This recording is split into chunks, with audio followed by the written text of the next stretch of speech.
Lang. Buksan ko yung file. Yan.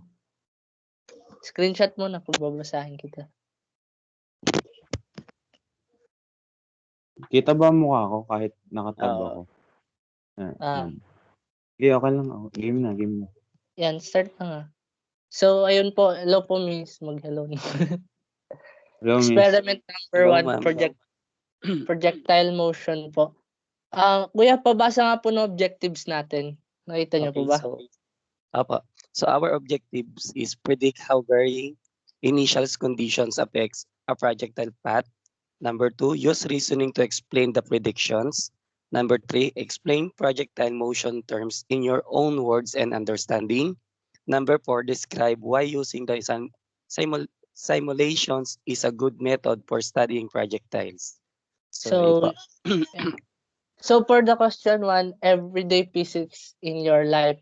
Number 1, as you get ready for bed, you roll up one of your socks into tight ball and toss it into a laundry basket across the room. Then you try to toss the other sock without rolling it up. What affects whether or not your socks land in the basket?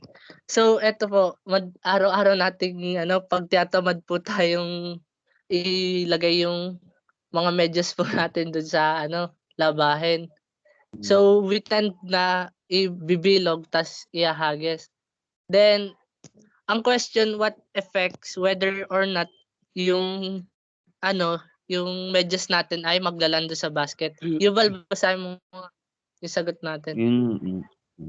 Okay, so the answer is, we tried to do this scenario. We observed that the rolled up sock managed to go in the basket while the unrolled socks did not.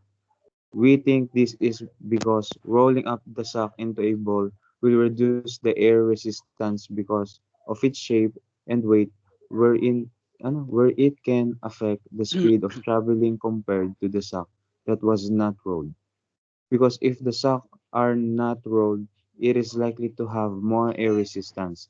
Therefore, the things that affect whether the sock land in the basket are the air resistant. Are the air resistant, weight, size, and with its speed. Yan. So, next time, develop your understanding. Kaso, sorry po, bis, dahil di po kami makapag-share screen dahil lahat po kami walang nakaka-cellphone lang po. So, to continue. Number 2, use intro screen to test your ideas about the things that affect the landing location of a projectile. So, letter A, kuya, pabasa nga po. Okay, so for the letter A, make a complete list of things that affect the landing site of the projectile, including your ideas from questions number 1 and any discoveries you made using the simulation. Yung na rin po. Answer Okay. po. So for answer namin ng team, so ito po yung sagot namin. The things that affect the landing site of the projectiles are air resistance, height of the platform, angle of trajectory, gravity, mass, and initial speed. Yeah. So, for the letter B naman po, miss, next to each item, briefly explain why you think the landing location changes. So, with the given constant of height po of 10 meters and initial speed of 15 meter per second for each projectile, the things that will change the landing location are air resistance, mass, and diameter of projectile po. And miss, sa word po namin, naglagay po kami doon ng table kung saan pinapakita po namin yung result nung inilaunch po namin. So, sorry po talaga at walang share screen. Then, we observe po all of the variables given na dun sa table po, all the variables given are the reasons po why each projectiles had different locations. It is all because of diameter, mass, and air resistance, which is dependent on the height and the initial speed. So, next po tayo sa next question, number 3. Yuval, pabasa nga.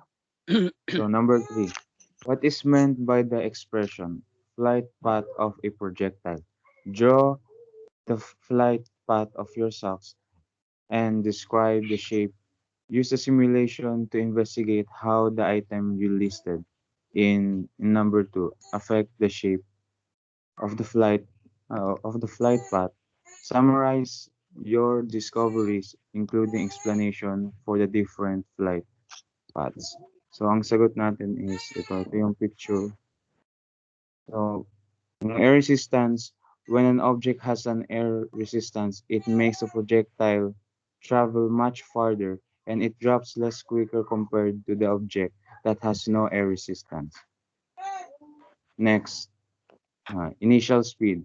When the initial speed is slow, the projectile drops immediately, and diameter and mass of the object. It is the same as air resistance since diameter and mass is relevant only when air resistance is present. Yun po yung sagot. Yan. So, next is number 4. Suppose your friend asks you to tell them about projectiles. You start to explain, but she interrupts. Wait, she says, you're using a lot of words that I don't understand. Can you explain in English? Knowing that a picture worth 1,000 words, you're, you draw a picture of a projectile path and label all the terms that are on the simulation page. Draw a picture like you would for your friend and write, and what would you tell her about the terms? Insert an image of your drawing if you can. So, miss, we inserted the picture, then nag-state po kami ng 3 things na para po ma-explain ng mas malinaw po sa friend namin. First is the projectile. The projectile is the thing that's been launched po kung yung binarel. Next is trajectory or yung pathway that have been taken by the projectile. Then last is highest point is the highest place that's been reached by the projectile and then it will start to descend. So doon po sa word namin, madali na po siya maintindihan na at sinimplify na lang po namin yung explanation. So for the number 5, Kuya Mike, ibasa nga po. Okay. So for the number 5 questions, describe is your own words why using the simulations is a good method for studying projectiles. Include the error sources the simulations eliminates or minimizes, and what representations the simulations provides that are helpful. So for our answer po ng team namin, so ito po yung sagot namin. So our group think that using the simulation is a great method for studying projectiles because it is allow us to get visual understanding, and throughout this we can adjust or control some things that are suit in activities. With the simulations, we are able to get more accurate results that really help us to understand. So yun po yung answer namin for number 5. And move to the next. Expand your understanding. Use the lab screen to expand your ideas about what affects the landing location and the path of the projectile. List any discoveries you've made to identify additional things that affect the landing site of a projectile and or path of a projectile. Next to each item, briefly explain why you think the motion of the projectile is affected. So our answer po is the list of things that na in-write down po namin is the initial speed. So nakakaapekto po siya kasi if the initial speed is increase or tinaasan po, then the distance of the landing site will increase and vice versa. Meaning po na if mabagal naman po yung initial speed, iiksi lang po yung distance of the landing site. Next is the air resistance. The air resistance decreases the speed and the range of the projectile. Katulad po nung sa number 1, yung everyday, yung in everyday life o yung sa sock, na pag hindi po ni-roll up yung medyas, ay magdi-decrease po yung range niya. So, ang tendency po, hindi po siya aabot dun sa basket. And if the air resistant is absent, the range will increase. So, in the simulator po, may po kami, pwede po namin i-custom na alisin po yung air resistance na kung saan pag wala po air resistance, konti lang po yung nagbabago kahit ang lalayo po nung mga nila, kunwari mass or diameter, something like that po. Next is gravity. It affects the landing site of the projectile because it depends on the gravity. If the gravity is low, the range of landing site will increase, and if the gravity is high, the range will decrease. And last po is angle. It determines the path of the projectile depending on what angle where the cannon is pointed. So, yung naobserbahan po namin, 'pag yung angle po nung cannon is sobrang taas na po, almost vertical na po siya, yung distance po umiikse pero yung yung height lumalawak po. And 'pag yung angle po ng cannon is horizontal po, yung range po, yung haba lumalaki pero yung height po lumiliit lang po. Number 7, Yuval. 7. So, compare your everyday experience to the simulation. Design a few tests like rolling things off a table or tossing some things into a basket or bowl to determine how well the simulation represents projectile motion. Some good objects are highly rolled socks. Teka lang. Okay, ulit. So some good objects are tightly rolled socks or paper crumpled into a ball. Write about your experiments and compare them to the simulation. Ito po ang sagot namin. Since we've since we were we are Yeah. students, it's common for us to use papers for notes, and if we written something wrong, we tend to crumple it in the paper bowl and throw it in the trash. This experiment is related to the simulation since it has connection to projectile motion. By studying the simulation, we can understand the reason why a change in some condition, like the change of shape in the paper, drastically change the result. Yun So po. for the last, test your understanding and self-check. So for number 1, Kuya pabasa nga po.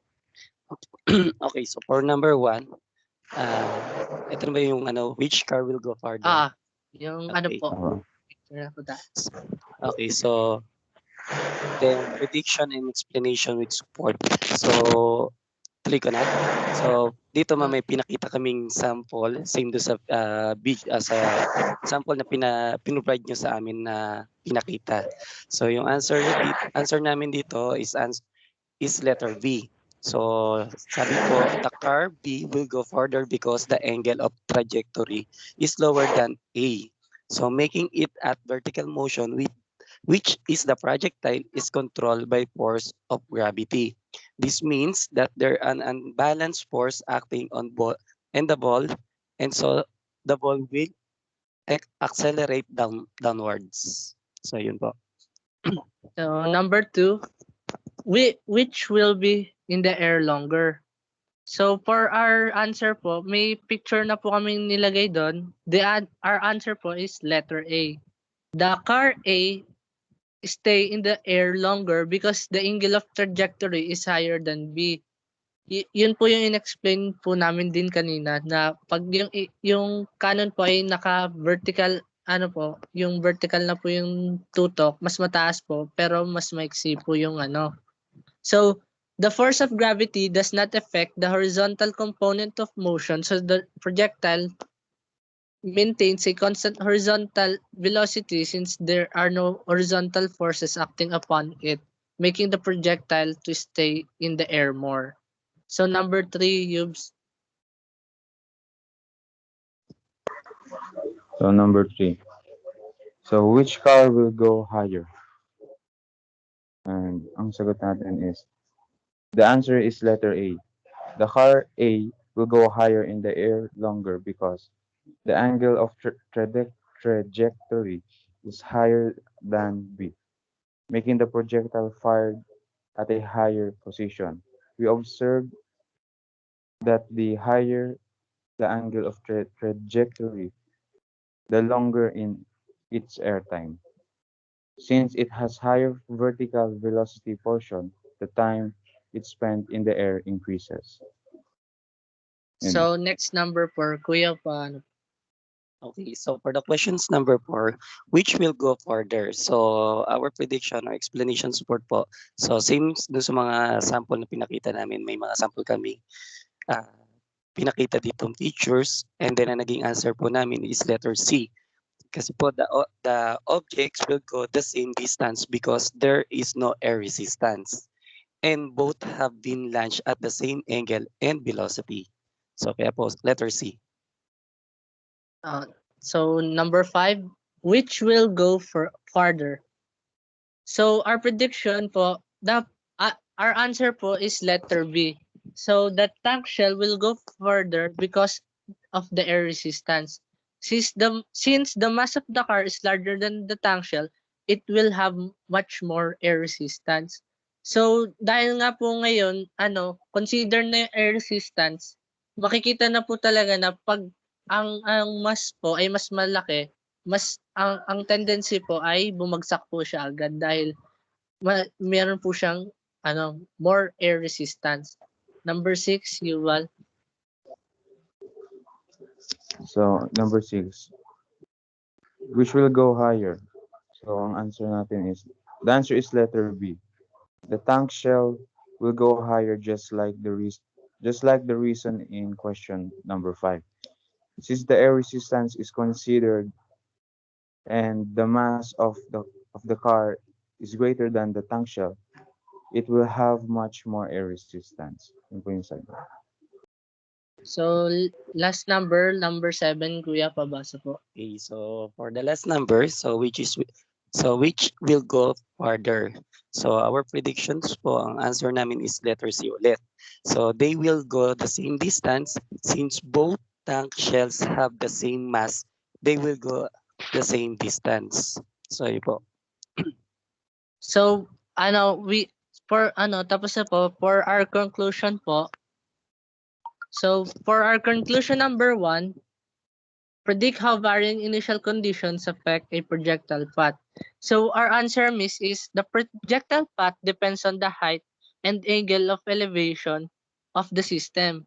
And also, it is assertion of the projectile that travels in an arc formation that depend on the angle where it shows deviation from its ideal trajectory in the presence of air resistance, whereas the air resistance affect the motion of the projectile. Yuval, number 2.